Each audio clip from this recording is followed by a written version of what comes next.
Bienvenidos, esto es parte de las charlas y las conversaciones que tenemos desde el canal del MAP, donde conversamos con distintos artistas y en este caso vamos a hablar sobre la web 3 y el arte digital en instituciones culturales. Y para esto contamos con la presencia de Gabriela Serkin, que es licenciada en sistemas, es artista, hace producción y coordinación de técnica de colecciones, entre ellas compartido con el MAP, con la coordinación del museo, una propuesta de hacer una colección de NFTs que se llamó Un Hacker en las Pampas. Sobre esto vamos a hablar, sobre lo que significó para una institución coordinar este proyecto, cuáles fueron las experiencias y los desafíos. También contamos con la presencia de Leodoro Santos, que es artista digital, que fue, entre otras cosas, autor de la colección de Un Hacker en las Pampas.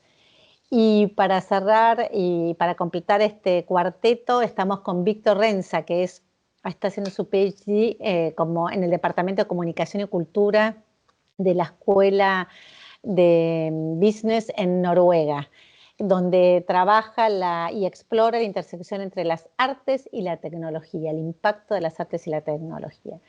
Así que bienvenidos a los tres, porque uno está en Noruega, otro está en México, Leodoro, y Gabriela y yo estamos en Buenos Aires. Así que bienvenidos a esta posibilidad de charlar y ver cuáles son las experiencias, los desafíos que implica la web 3.0 en las instituciones culturales. Muchas gracias por la invitación. Bueno, como fui invitado a, digamos, de alguna forma moderar esta charla, yo creo que me gustaría comenzar por preguntarle tanto a Gabriela como a Leodoro, primero, ¿de dónde surge la propuesta, digamos, ¿no? Y a Felicitas también. Y segundo, ¿qué significó un hacker en las Pampas para cada uno de ustedes, ¿no? Tanto a nivel del artista como curador y la institución. Bueno, muchas gracias por la invitación. Estamos contando hoy una experiencia que tuvimos el año pasado y la verdad que creo que cómo hemos aprendido de esta experiencia, ¿no? Yo particularmente aprendí muchísimo. Esto se dio en el 2024, que We Are Museums, una organización en Francia dirigida por Diane Drubai, invitaba a museos en general a poder acompañarlos a desarrollar una experiencia en Web3. Fue ahí que hablamos con Felicitas y bueno, en principio no había nada pensado y dijimos, bueno, sería muy interesante poder trabajar en esto y así fue como seleccionaron al museo, presentamos al MAP para poder desarrollarlo y bueno, nos aceptaron y fuimos, entonces nos fuimos reuniendo periódicamente con otros grandes museos de Europa principalmente, éramos el único en Latinoamérica, y para pensar un proyecto. Entonces, este proyecto, la idea era poder acercar la Web3 al público en general del museo. Entonces, ahí pensamos, bueno, a ver en qué oportunidad el museo podría llegar a ser algo interesante y estaba en la programación del museo durante el 2024 hacer una exposición de Tomás Di Taranto. Entonces ahí empezamos a incursionar y Tomás Di Taranto fue uno de los grandes pintores del Martín Fierro, justamente, y dijimos, bueno, qué mejor que... Entonces ahí empezamos a repensar el Martín Fierro, ¿no? Un poco a ver digamos, la impronta del Martín Fierro y vimos que esa impronta cuestionadora de la sociedad de su momento quizás podía tener algo que ver con el tema cripto y de la Web3. Entonces, como que había una correlación y dijimos, bueno, ¿por qué no hacemos una colección NFT que tenga que ver con el Martín Fierro? Y bueno, esa pregunta nos encantó, empezamos a trabajar sobre eso. Y bueno, a partir de ahí dijimos, bueno, necesitamos buscar un artista que pueda expresar esto, que por un lado respete, o sea, por un lado que sea un artista digital, por otra parte que respete, que conozca sobre el Martín Fierro, que pueda conocer sobre el Martín Fierro, que entienda la importancia de este libro en nuestro país, en la Argentina, Y por otra parte, que respete el trabajo de Tomás Di Taranto, ¿no? Que fue el ilustrador de este libro, porque la colección iba a trabajar sobre ese libro específico de Martín Fierro ilustrado por Tomás Di Taranto. Entonces ahí comenzamos una búsqueda de artistas y fue que llegamos a Heliodoro y la verdad que estábamos contentísimos de haber hecho un trabajo con Heliodoro porque fue un súper profesional en todo esto, en empezar y ahí hicimos todo un recorrido, ¿no? De la obra, empezar a conocer juntos el Martín Fierro y cada semana nos reuníamos y la verdad que hubo un avance impresionante en cuanto a la obra.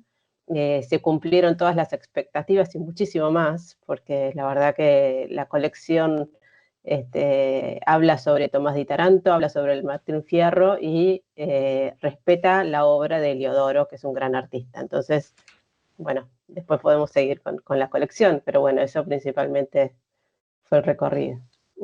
Y antes de pasar, para que cuente, a que hable Heliodoro, qué significó para él entender, el mexicano, entender un personaje, digamos, y una aspiración que tiene una institución cultural en la Argentina, creo que también es importante, un poco sumando a lo que dijo Gabriela, es pensar que el MAP es un museo de arte popular ubicado en Buenos Aires, que si bien toca una temática de lo que es la artesanía contemporánea y la artesanía tradicional, la idea de trabajar en conjunto con temas de nuevos enfoques fue lo que nos disparó este proyecto. Y me parece que una de las, contestando un poco, Víctor, a lo que vos preguntás, me parece que este es el mayor desafío, porque a veces en una institución cultural como es un museo, el arista digital o estas aristas, estas exploraciones que se hacen en nuevos ámbitos, fuera de lo que es la exhibición, la conservación, las prácticas que uno tiene museológicas diarias, esto implica abrazar nuevos proyectos. Y esto nos resultó, como dice ella, no solo tiene todo un aspecto de buscar al artista, sino también un aspecto operativo y lógico que es bastante a veces complejo en las instituciones en la Argentina, ¿no? Desde tecnológicos, desde, bueno, sí, tecnológicos técnicos, hasta también respetar, que me parece que en eso tanto Gabriela como Contacto y Puente y Heliodoro respetaron el espíritu y la misión que tiene un museo, una institución, que es vuelvo a decir, posicionar o poner en otra vitrina de exhibición un planteo como puede ser analizar una obra icónica para la Argentina, porque realmente este proyecto, como dice Gabriela, el Martín Fierro es una obra como el Quijote, son obras universales. Entonces, ¿cómo expresaba Heliodoro temática, contextos, personajes, como puede ser Martín Fierro, que es un personaje, el personaje de esta obra, la pampa, la soledad, el avasallamiento, cómo expresaba Heliodoro? Y me parece que esa es la otra clave, dar y dialogar permanentemente desde lo tecnológico, pero también desde las pautas culturales que la institución necesita, porque vos también tenés un ritmo institucional que hay que respetar, ¿no? Heliodoro, para ti, ¿qué significó un hacker en las Pampas, tanto personal como profesionalmente? Hola, ¿qué tal? Buenos días. Pues primero, muchas gracias por la invitación. Después ya de estar fuera del proyecto ya algunos meses, creo que lo hemos podido como ver desde otra perspectiva y cada vez que abro la página de FX Hash digo, wow, qué increíble este proyecto, ¿no? Muchas gracias a Gabriela por la invitación. Luego para uno como artista es difícil asumir proyectos que son comisariados, ¿no? Comisionados, porque implica muchas cosas. Implica pues justo no traicionar tu línea como artista y la otra también es respetar lo que te están solicitando trabajar, ¿no? Aunque en este caso creo que una parte bien interesante, muy buena, fue que estuvimos trabajándolo tanto a la par que al final esas fronteras entre la creación se diluyen, ¿no? Entre la curaduría con Gabriela, que también creo que tuvo una parte muy fuerte en la creación del token o de la idea del proyecto, ¿no? Con Felicitas, de repente que nos daba muchas ideas también de cómo se imaginaba, ¿no? Y explicábamos un poco también cómo funcionaba todo el medio digital y los NFTs, la blockchain, el arte generativo, y creo que fue un proyecto que se fue enriqueciendo y al final creo que no me considero como el único autor de la pieza, ¿no? Sino que al final fue un token o una experiencia completamente colaborativa.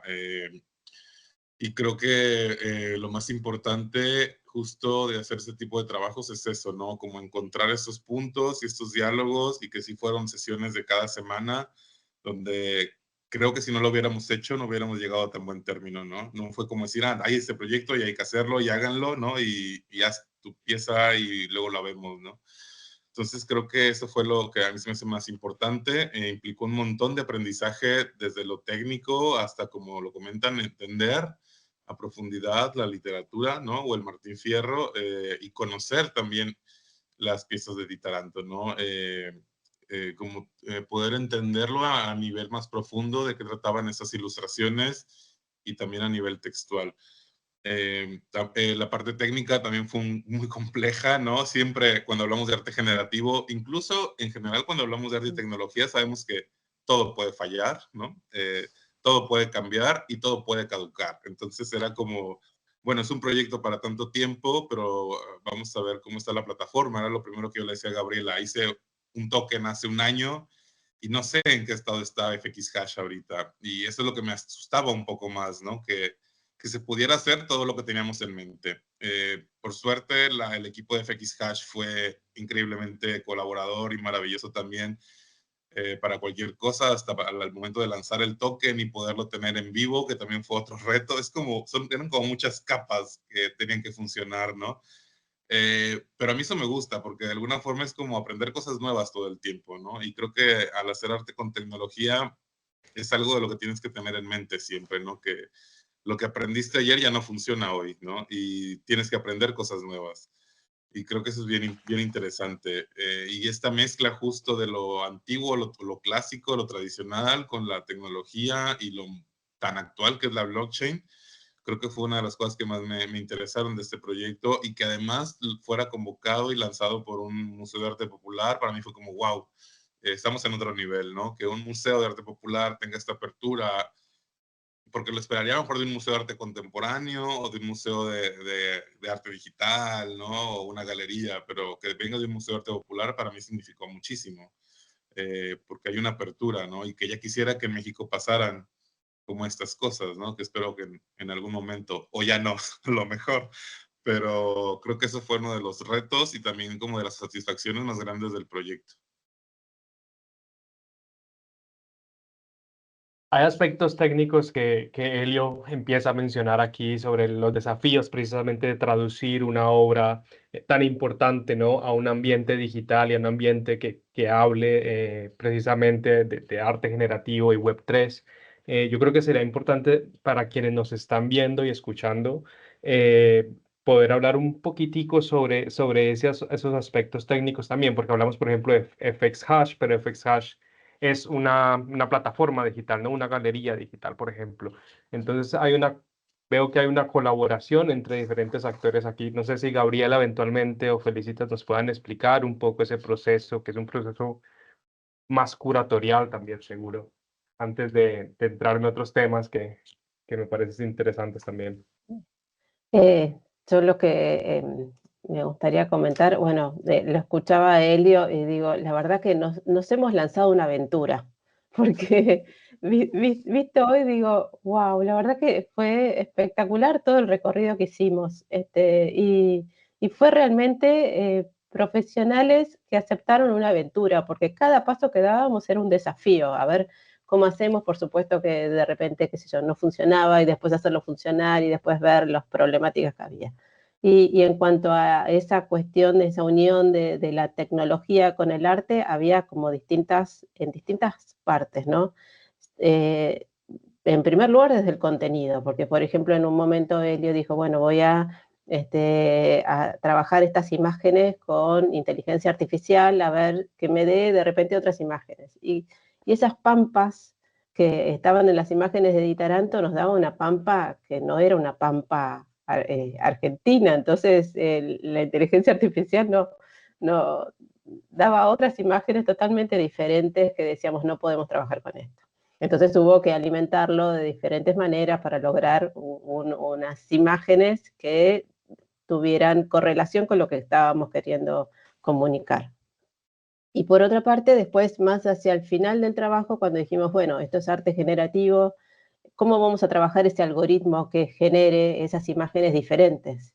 Entonces, bueno, surgían muchas ideas, había ideas que capaz que el algoritmo, digamos, nos iba a replicar esas imágenes por millones que nunca se iban a dar, o sea, eran como cantidades que no tenían sentido.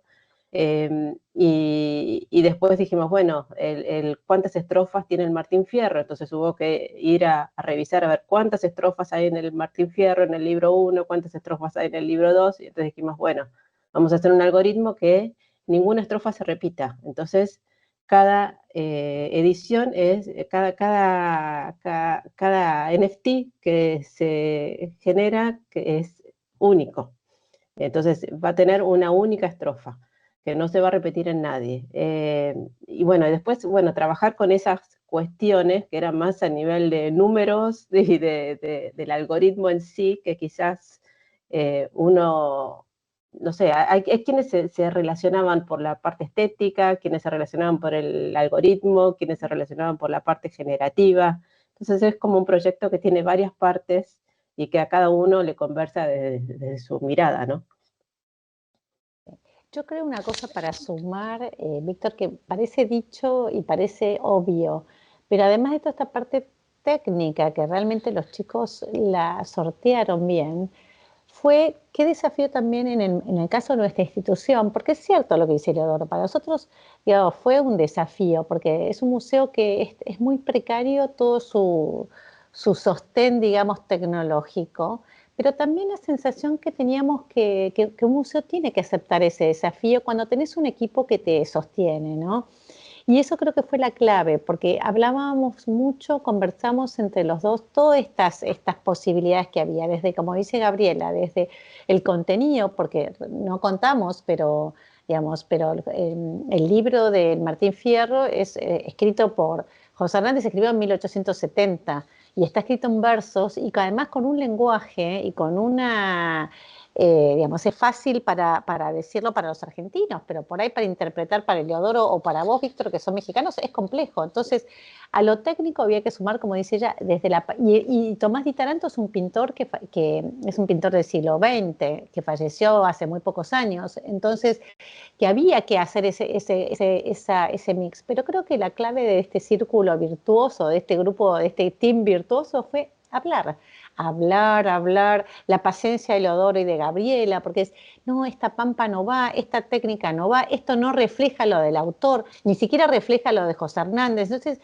creo que la clave, además de encontrar la clave digital, digamos, o la clave generativa, y la clave, y después es toda esta parte, insisto, organizativa, es el diálogo. Yo creo que eso fue clave.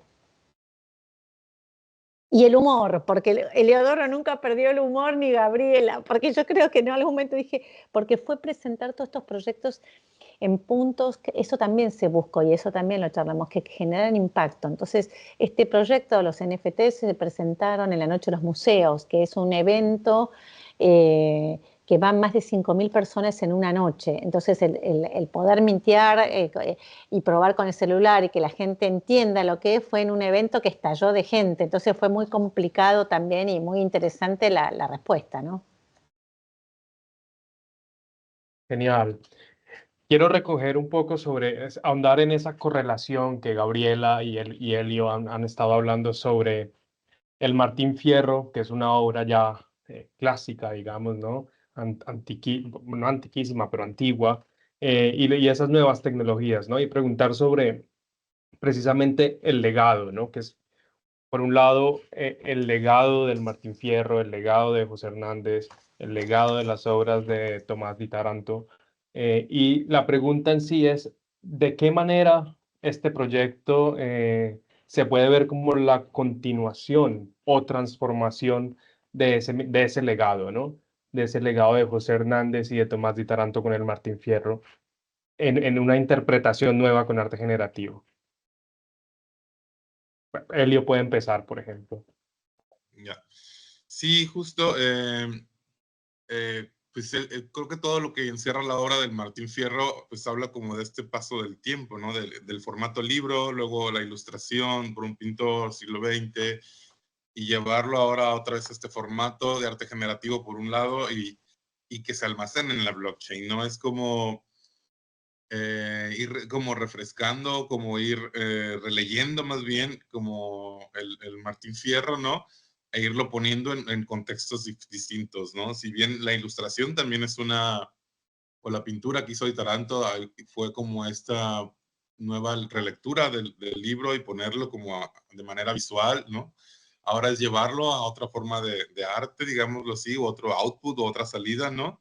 Y colocarlo en otro medio que es la blockchain. Entonces yo creo que pues eso nos habla de cómo estos lenguajes o estos medios, pues de alguna forma están dialogando, ¿no? No están ni peleados uno con otro, ni están, ni uno viene a sustituir al otro tampoco, ¿no? Y lo hablo, pues yo también que vengo desde una formación tradicional de la arte y la pintura, creo que al final esta suma de medios y de estrategias, quizás, nos ayudan a entender un poco cómo es el camino del arte, ¿no? También y de las instituciones, cómo lo deberían de asumir, porque muchas veces parece que hay como una confrontación entre medios o entre sistemas en el arte, pero creo que al final deberían de recoger como estas virtudes, ¿no? Y tomarlas y aprovecharlas. Y bueno, al final el Martín Fierro ahora va a estar y Di Taranto ahora van a estar en la blockchain, ¿no? Ahora están en la blockchain y eso me parece como fabuloso, ¿no? Que una obra de arte tan valiosa para un país entero o para un continente completo y de la literatura universal, ahora esté con una nueva lectura y esté en una tecnología tan actual, ¿no? Y que ni siquiera sabemos cómo va a evolucionar esa tecnología, pero su promesa es, como muchas otras, que va a estar ahí para la eternidad, ¿no? Entonces, y que es inmutable y que es eterna y no hackeable, ¿no? Entonces, bueno, no sé, eso me parece como bien interesante, ¿no? Como, en verdad es como una cuestión bien potente, ¿no? Porque es como un gran pedazo de historia, ¿no? Insertándose en otra cadena de historia, ¿no? Entonces es como yo lo veo desde ese punto. Y creo que, que esas cosas es como un parteaguas también para lo que se debería hacer con muchas otras cuestiones de patrimonio cultural, ¿no? Como ir haciendo, porque siempre ha sido una discusión desde el arte digital, cómo conservarlo, ¿no? Cómo hacer esa conservación del arte digital. Y creo que es justo lo que es un esfuerzo gigante, pero es lo que se tiene que ir haciendo, ¿no? Como ir buscando estos nuevos medios en que las formas y las piezas sigan vivas de alguna forma.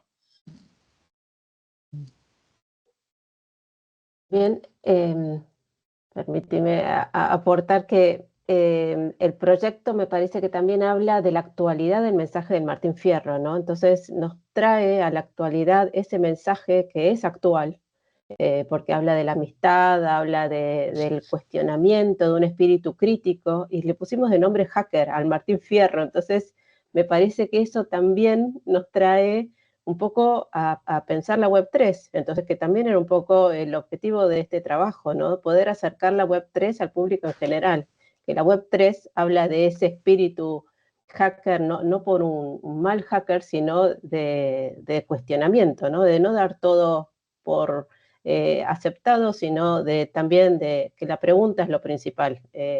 Y bueno, creo que ahí es como que todo se reúne en, no sé, en esa cuestión que tiene todo un mismo sentido. Entonces tiene como muchas dimensiones el trabajo. Más allá de lo analógico y lo digital, también el espíritu que atraviesa generaciones. Creo que también, Gaby, lo que nos pasó fue encontrar, yo creo que eso es lo que tiene que hacer una institución, ¿no? Salir, sí, de la zona más cómoda, pero sí buscar aliados como fue la Fundación Tesos en este caso, ¿no?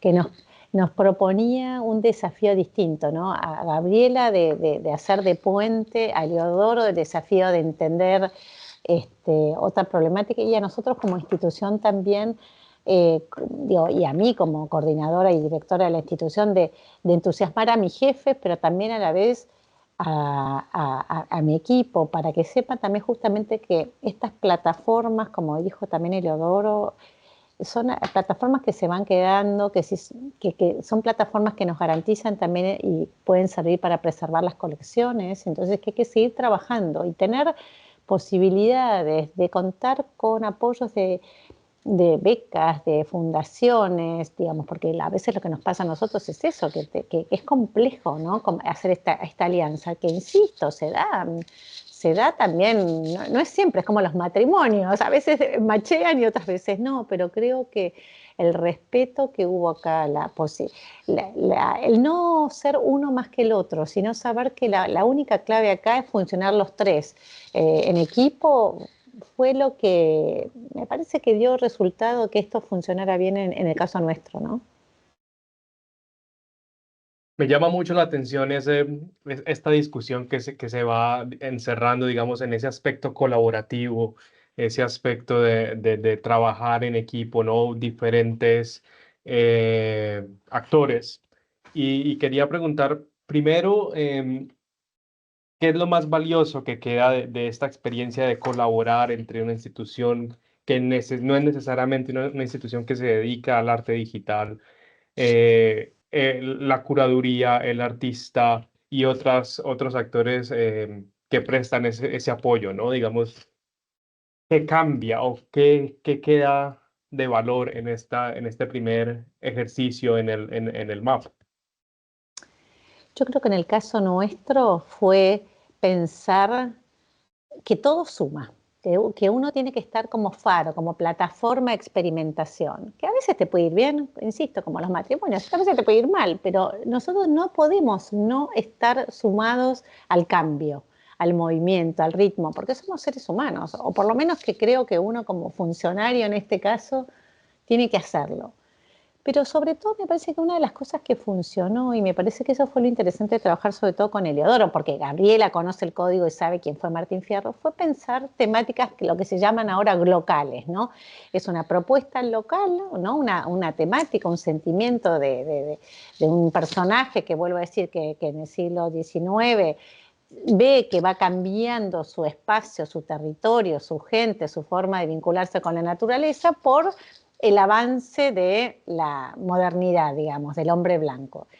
Y me parece que esa temática de sensación de estar golpeado por la vida en un contexto de soledad hostil, esta temática que es local es universal, y me parece que esa fue la clave de haber ganado, como dijo Gabriel en un principio, fuimos 10 museos y el MAP ganó porque supimos entender, no sé si supimos entender, pero creo que fue interesante el proyecto de pensar que tu temática local, si a la vez es universal, interesa. Entonces, en ese mismo espíritu hay que seguir trabajando.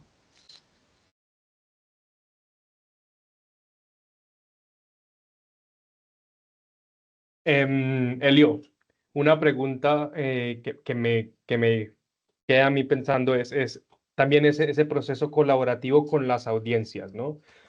Con personas que por lo general quizás vienen a un museo y no entienden este tipo de arte generativo, o tampoco la tecnología, que puede ser un poco como que le genera a uno cierta perspicacia, ¿no? ¿Cómo fue ese proceso, Elio y Gabriela, para introducir esto de una forma en que las audiencias, las personas, el público, pudiera también ser parte del proceso?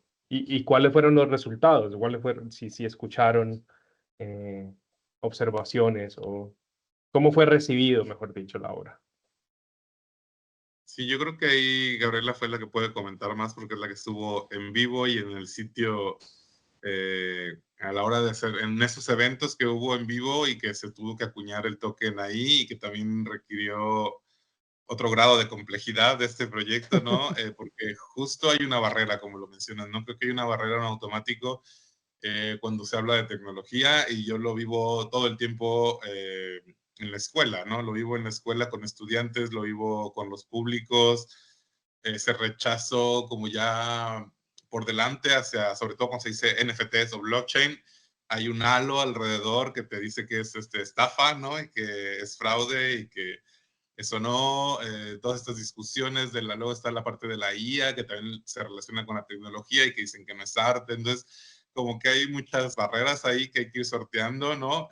Pero creo que eso también es, siempre que hay algo nuevo sucede, ¿no? Y yo lo digo siempre, pasó con la fotografía y ha pasado con cualquier nueva, con el internet, ¿no? Y ahora con la blockchain, entonces creo que siempre pasa y está bien porque de ahí surgen los cuestionamientos y surge también un pensamiento crítico hacia la tecnología, que creo que es lo más interesante, ¿no? Y que lo que puede aportarnos como desde la parte humana de la tecnología, ¿no? Tener esta reflexión crítica sobre lo que es y lo que está sucediendo en el mundo, y que ninguna tecnología es inocente al final, ¿no? También no digamos que todo es bueno y todo es progreso, sino que también hay muchas otras aristas y hay muchos matices en esto. Y creo que esas discusiones luego son buenas. Y explicarlo a la gente, que creo que es como lo hizo Gabriela, y aventarse todo ese trabajo de bueno, ese es un token generativo y está aquí. Luego la gente le preguntaba que en verdad dónde estaba esa pieza, ¿no? Que no la tenían en su celular. A mí eso se me hace como, no sé, súper interesante, ¿no? Porque estamos en una cultura en que todo lo descargamos para compartir, o lo compartimos directamente en redes sociales, como si todas nuestras acciones estuvieran ya en función de subirlo a redes en automático, ¿no? Y creo que también es algo que hay que analizar, pero no sé, creo que Gabriela lo puede explicar mejor, ella que lo vivió en carne de propia.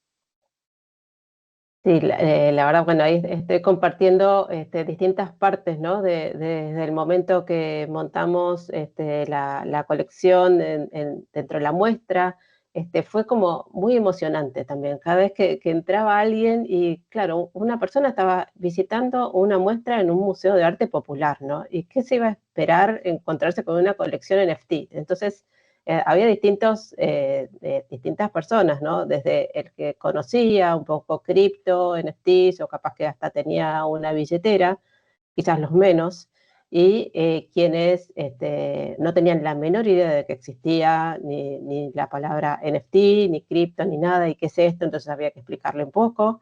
Y también estaban los que decían NFTs una estafa, pero bueno, lo estaban encontrando en un museo de arte popular, ¿no? Y con una colección del Martín Fierro. Entonces, bueno, es como que todo eso se caía, y entonces decía, bueno, pero ¿de qué se trata? Entonces también explicar que no todo NFT es arte generativo. Entonces también la magia que tenía esta colección en particular, que la pieza que iba a acuñar iba a ser algo único. Entonces, bueno, hacía todo el recorrido, que la verdad que eso trabajamos mucho con la gente de FX Hash para que el minteo fuera súper fácil, y la verdad que el minteo fue súper fácil. Con un Gmail la gente podía mintear en 2 pasos, entonces ahí ya tenía su wallet creada y el NFT en su wallet. Y entonces después venía la otra pregunta, bueno, ¿cómo comparto esto? Que es lo que decía Helios, quiero mandarlo por Instagram, quiero mandarlo por mis redes. Entonces, bueno, explicarle que esto queda en la blockchain y bueno, todo. Entonces, todo el proyecto es como que sembró una semillita también, ¿no? De alguna manera, bueno, tengo un NFT, tengo algo cripto, que es cripto, no sé, bueno, es como, tiene por eso muchas aristas alrededor del proyecto. Y bueno, aquí en lo que estoy compartiendo es, en primer lugar, el desafío, bueno, de comunicarlo, que bueno, fue escribir en la pared con tiza, mintear tu propio NFT. Entonces también eso, ¿no? Es como muy, muy simpática la manera en que lo está presentada. En la segunda parte ven parte de la exposición de Tomás Di Taranto. Entonces dentro del marco de esa exposición estaba el tema del NFT y una persona minteando, porque bueno, había en la tablet estaba el QR que se iba generando constantemente, y entonces la persona escaneaba el QR y ahí tenía su NFT. Y otra cosa, Víctor, que también me parece, no solo sirvió este proyecto para, que quiero sumar, ¿no? Que no solo sumó para el proyecto, para la institución, sino también para la asociación de amigos, porque esta cadena, digo, para generar ingresos, digo, ¿no? Porque esto es lo que se hizo fue, bueno, estas piezas son únicas, pero a la vez generan un porcentaje de dinero para la asociación con una billetera virtual, y eso fue realmente para nosotros también novedoso, o para la asociación de amigos. Es decir, bueno, se puede encontrar una lista, siempre, bueno, de acuerdo con la familia de Taranto, que tienen los herederos de las piezas, el acuerdo con bueno, en este caso con Heliodoro y con Gabriela y la asociación, buscar siempre acuerdos donde todos nos beneficiemos, y me parece que eso también fue novedoso para nosotros, ¿no? Desde abrir una billetera para la asociación de amigos hasta percibir ingresos por la venta de estas piezas, ¿no? Que fue realmente súper interesante. Y aquí empezamos a ver de cierta forma cómo diferentes tipos de valor quedan después de esta experiencia, ¿no? Eh, Antes de eso, yo quisiera preguntar una cosa que quizás es más para Felicitas, pero también Eliodoro, que tiene exhibiciones por todo el mundo, y Gabriela, que tiene tanta experiencia. ¿De qué forma cambia este tipo de experimentos la manera en que entendemos el papel de las instituciones culturales, ¿no? Y de ese servicio social que tiene una institución cultural? ¿Cómo cambia o de qué forma tenemos que pensar ese rol de las instituciones culturales de aquí a futuro? Yo creo que las instituciones culturales somos las más, en un punto, interpeladas en esto. Y me parece que está bien, que uno tiene que estar aceptando esto, ¿no? Pero yo siempre creo que la clave y la sostengo, y este experimento y esta propuesta fue, realmente me dio la razón, es el equipo. Tener un buen equipo sortea todo, sortea tus inseguridades propias, las inseguridades con la institución, uno como directora, con tus jefes, como decía recién, con la asociación de amigos. Cuando hay buen equipo, uno se siente muy poderosa, ¿no? Entonces la clave de co-crear, que se habla mucho en grupo, cuando uno encuentra un team, y bueno, es como, no sé, ya tenés el equipo para seguir bailando el tango, y eso es bueno, y entonces creo que esa es la experiencia. Y porque cuando yo, por, no sé, 14.000 veces Gabriela me decía, esto hay que hacerlo de esta manera, esto no tenemos esto, bueno, en la 14.001 algo entró y algo logramos destrabar, y cuando yo pienso que cuando ella se caía decíamos, bueno, esta es la vuelta de tuerca, y me parece que esa es la clave, ¿no? Pero creo que nosotros como instituciones, pero como todo en la vida, tenemos que ir probando, ¿no? Nadie te garantiza al 100% nada, pero por lo menos la pasamos bien y aprendemos. Y educamos en esto desde la institución, educamos en justamente, de hecho, desde que pasó todo esto, tenemos en el museo, tenemos en nuestro Instagram también todo un sector que es de arte y tecnología, y que sumamos a lo que, insisto, que no es una vía, una vitrina, una exhibición normal, hacer propuestas con NFTs, ¿no? Pero me parece que esos claves, bueno, ir viendo, como dicen los chicos, ¿no? Cómo van, si la durabilidad y las temáticas que uno tiene que ir animándose, porque en este caso Martín Fierro nos salió redondo. No sé si todas las temáticas que tenemos en el Museo Arte Popular dan para esto, es cuestión de pensarlo, y si conseguimos el financiamiento, que eso también es la otra arista, ¿no? Porque todo esto no se puede hacer todo el tiempo gratis. Gabriela, a nivel curatorial, ¿cómo este surgimiento de la Web3 y de lo que llaman criptoarte y demás te hace repensar el rol del curador? Sí, creo que es importante que todo esto en el mundo que hoy es híbrido, indudablemente, entonces creo que siempre tenemos que tener una cuota de ver cómo la digitalidad nos ayuda a exponenciar o a repensar. Ahora, más allá de esto, lo que le preguntabas a Felicitas, yo destaco y admiro la actitud de Felicitas, porque no es normal encontrar un director con esta actitud de querer, incursionar y ver y tener experiencias nuevas, ¿no? Entonces, esto la verdad que súper agradecida de la oportunidad, Feli, porque es buenísimo poder trabajar así, con esta libertad de poder proponer de alguna manera y poder quizás hasta equivocarnos. Entonces, eso es buenísimo, es destacable, y creo que ojalá que haya más.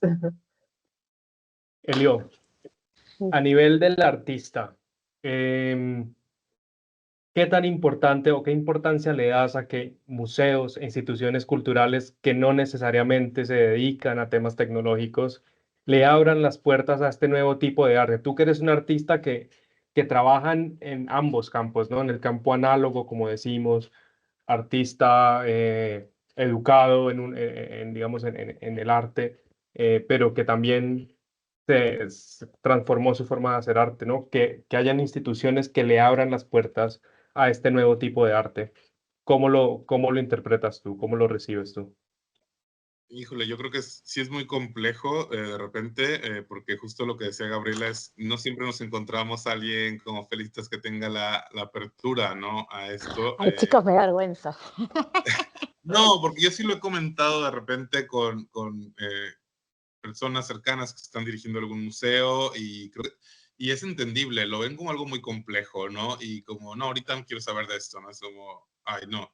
Por otro lado, también he conocido en algunos talleres que he dado sobre NFTs, sí he tenido la asistencia, por ejemplo, de algún director de museo, que no es nada más de acá de Colima, sino de otros lugares, alguien que es director de una galería, he estado también en el taller y lo asumen bien, pero ya a la hora de ponerlo en práctica como que hay muchas dudas, hay muchas incertidumbres y creo que también es un trabajo de las personas que estamos en esto darle un seguimiento, ¿no? Porque creo que al ser una tecnología tan compleja y con tantos conceptos tan distintos y nuevos que aprender, se genera una barrera muy grande, ¿no? De entrada. Entonces yo creo que, y espero que con el tiempo se vaya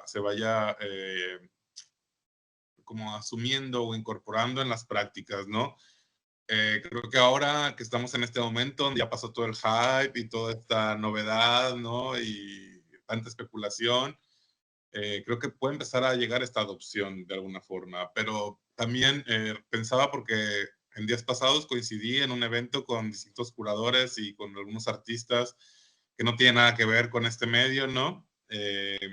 Y cuando les platicaba un poco en lo que había estado trabajando todos estos últimos años dentro de los NFTs y la blockchain, así la respuesta común, ¿no? La reacción común era, bueno, pero es que eso ya pasó, ¿no? Es como, ya no existe, ya desaparecieron. Digo, no, es que la tecnología ahí está, ¿no? La tecnología ahí está, las comunidades ahí están, los medios ahí están. Lo que pasó fue toda esta moda y esta como hipervisibilización que había, ¿no? De todo lo que pasó, pero yo creo que estamos en el momento en que justo ahora está saliendo su verdadero valor, ¿no? Está como, se están quitando un poco todos estos ruidos que había y esa como vorágine, ¿no? Por querer vender y hacerte millonario y tener tu jubilación temprana, ¿no? De repente, o como despreocuparte de tener otros trabajos, pero creo que ahora es cuando se puede reflexionar más, ¿no? Porque ha pasado como toda esta locura que fue 2020, 2021, 2022, ¿no? Y creo que es buen momento como para que las instituciones pongan sobre una mesa de diálogo cómo se puede aprovechar esto, ¿no? Todos quisiéramos que se incorporaran esas tecnologías, pero a veces vemos también, hablando desde Latinoamérica, como a veces los museos no tienen internet, ¿no? Entonces, no sé, ya lo vivimos también hace poco con el congreso que tuvimos en la universidad, donde de repente el internet falla y todo falla, ¿no? Es como, es muy complejo, en verdad creo que hay muchas precarización en las instituciones a nivel general, ¿no? En Latinoamérica, donde pues vamos saliéndole al día, ¿no? Con las cuestiones tecnológicas y es un caos eterno, ¿no? Y creo que también, bueno, eso nos ayuda a pensar muchas formas de sobrevivir, ¿no? Entonces, creo que no es sencillo, no es sencillo que se incorporen o que se adopten esas tecnologías menos nuevas, menos cuando hay todo un glosario de términos nuevos que aprender. Pero bueno, creo que la tecnología ahí está y vamos a ver qué pasa, ¿no? Yo creo que ojalá hubiera sido muy bueno que muchos museos lo adoptaran en un momento muy temprano, ¿no? Creo que hubiera ayudado mucho a los artistas, sobre todo a artistas que no estamos en las grandes ciudades, y yo siempre lo vi como un statement en mi carrera, como decir, no tienes que estar en esas grandes ciudades para poder hacerla en el arte, no vivir del arte o que tu trabajo tenga visibilidad. Y la pandemia vino como a detonar eso y de alguna forma me dio la razón, ¿no? Pero creo que no es tan fácil, no es tan fácil y pues vamos a ver qué pasa también, ¿no? Yo creo que de esta discusión, y para ir cerrando un poco la discusión, empiezan a surgir diversas formas de valor que vemos de estos experimentos, ¿no? Por un lado, sabemos que como Helio menciona, todo este tema del cripto y todo este boom generó también una ola de especulación y de mala fama, ¿no? Pero al mismo tiempo vemos que quedan un valor de aprendizaje, por ejemplo, de aprendizaje mutuo que también eventualmente hay opciones económicas, ¿no? Que pueden ser opciones alternativas.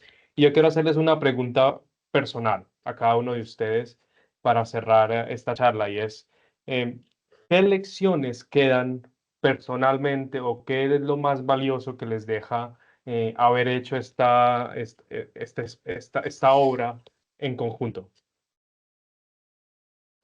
Podemos La empezar palabra que para cerrar, si querés para con... empezar, para mí, vitalidad. Para mí la palabra fue vitalidad y aprender. Creo que es clave para pensar el futuro. Y para ser, como dijo Leodoro, que coincido absolutamente, es complejo, pero no es imposible. Gabriela.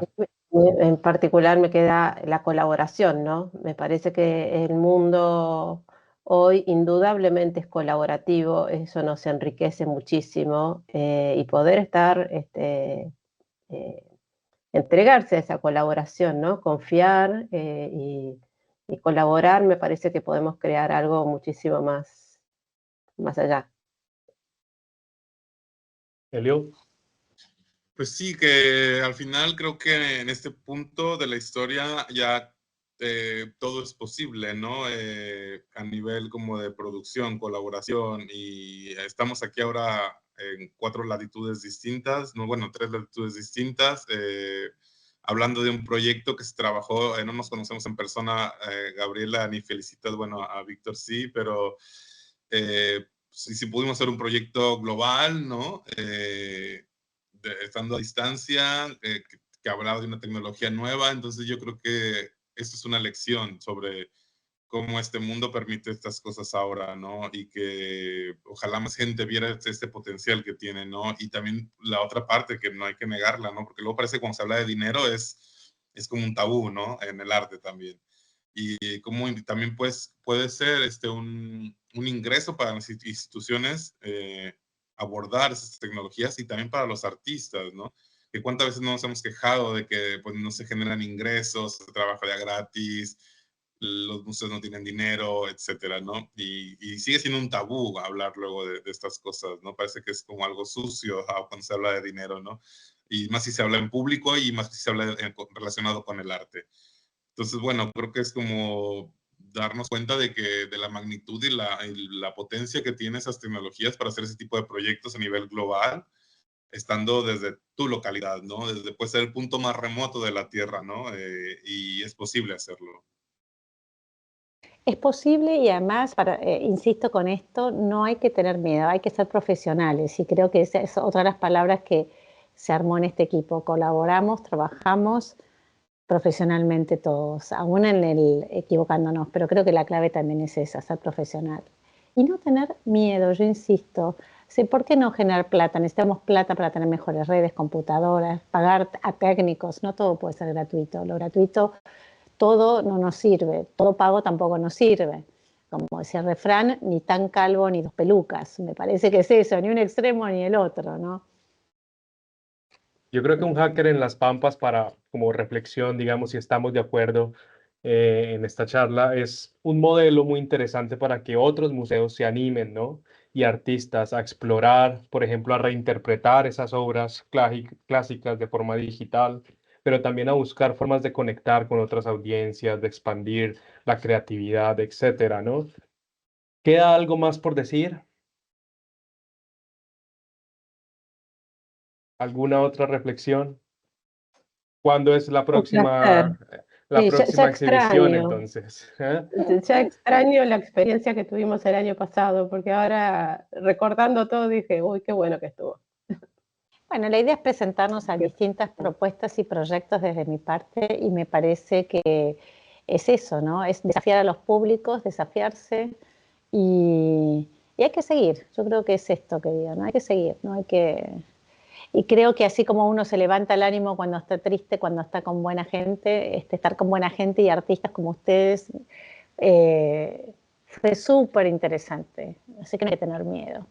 Ahora hay Tenemos que que avanzar pensar hacia eso. en el Museo de Arte Popular Digital. En cualquier momento estamos trabajando también para potenciar las colecciones también y darles acceso público. Eso se está trabajando.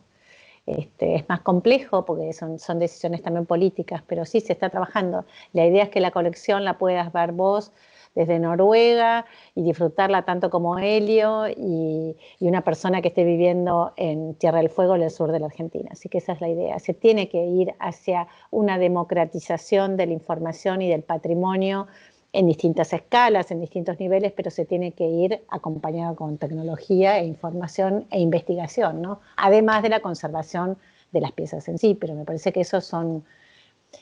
Ya no se discute eso, me parece. Eso solo pensar en dónde invertimos nuestros fondos públicos y nuestros fondos privados que se seduzcan con lo público. O sea, que el fondo privado sea convocado para apoyar a lo público. Me parece que esa es la clave. De mi parte, muchas gracias por esta invitación. Espero que nos podamos encontrar en persona. Gracias a cada uno, a Felicitas, a Gabriela, a Helio por esta enriquecedora charla. Yo creo que hasta aquí estamos. Muchas gracias y esto se subirá al canal de YouTube del MAP, así que muchas gracias a ustedes, chicos, porque es muy importante esto, charlar y aunar o ordenar un poco algunos conceptos, así que gracias. Gracias.